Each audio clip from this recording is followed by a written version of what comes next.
BBC Urdu کے اوپر ایک رپورٹ میں پڑھ رہا تھا جس میں انہوں نے بتایا ہوا تھا کہ ایران کے سستے شاہد ڈرون کو مار گرانے پر کتنا خرچہ آتا ہے۔ تو یہ BBC کی خبر ہے بیسیکلی۔ انہوں نے لکھا ہے کہ اسرائیل اور امریکہ کی جانب سے حملوں کے بعد ایران نے مشرق وسطیٰ پر کچھ ڈرونز کے ذریعے 2000 سے زائد جوابی حملے کیے ہیں۔ رپورٹس کے مطابق ان نسبتاً سستے ایرانی ڈرونز کو تباہ کرنے کے لیے اب تک 800 سے زیادہ دفاعی میزائل داغے جا چکے ہیں، جن میں سے ہر میزائل کی لاگت $40 لاکھ تک ہے، اور اس کو جب ہم پاکستانی روپے میں کنورٹ کرتے ہیں تو یہ چیز آپ کو چونکا دے گی۔ یہ تقریباً 1 ارب روپیہ بن جاتا ہے، یعنی کہ ایک ایرانی ڈرون کو گرانے میں 1 ارب روپیہ خرچہ آتا ہے۔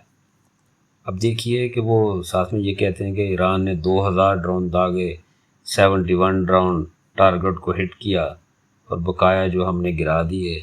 تو کتنی مہنگی جنگ اسرائیل اور امریکہ کے لیے بنتی جا رہی ہے، اور اسی سبب امریکہ نے اسرائیل کو کہا ہے کہ آپ کے پاس جو موجود اسلحہ ہے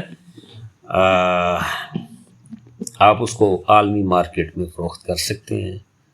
اور بظاہر تو یہ ایسے لگ رہا ہے کہ یہ بڑی آسانی سے دونوں ملک ایران کو زیر کر لیں گے، لیکن اب ان کے ارباب اختیار یہ اس کو اقرار کرنے لگے ہیں کہ یہ ایران ہماری توقع سے کے برخلاف بہت سخت ملک نکلا ہے۔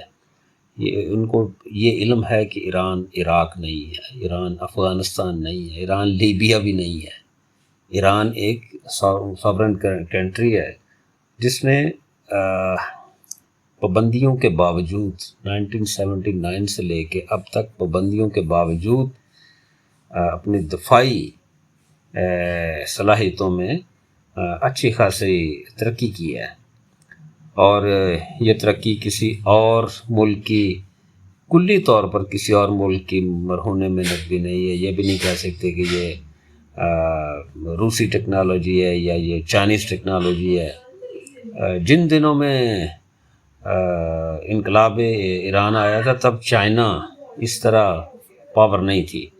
اچھا، اب جب ایران نے سن 2024 میں سینکڑوں ڈرونز کے ساتھ اسرائیل پر حملہ کیا،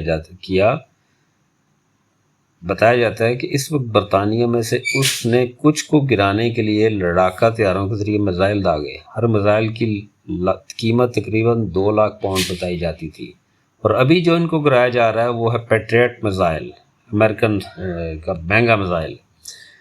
اچھا، ایران کے بیلسٹک میزائل اور شاہد ڈرون کو روکنے کا واحد ذریعہ یہی مہنگے دفاعی میزائل ہیں۔ ایران کے شاہد 136 ڈرون کی لاگت کا تخمینہ $20,000 سے $50,000 کے درمیان لگایا جاتا ہے۔ اب امریکہ کوشش کر رہا ہے کہ ایرانی ڈرونز کو غیر مؤثر بنانے کے لیے کچھ سستا طریقہ تلاش کیا جائے۔ اس کے لیے امریکہ نے یوکرین کے تجربے سے استفادہ کرنے کا سوچا ہے۔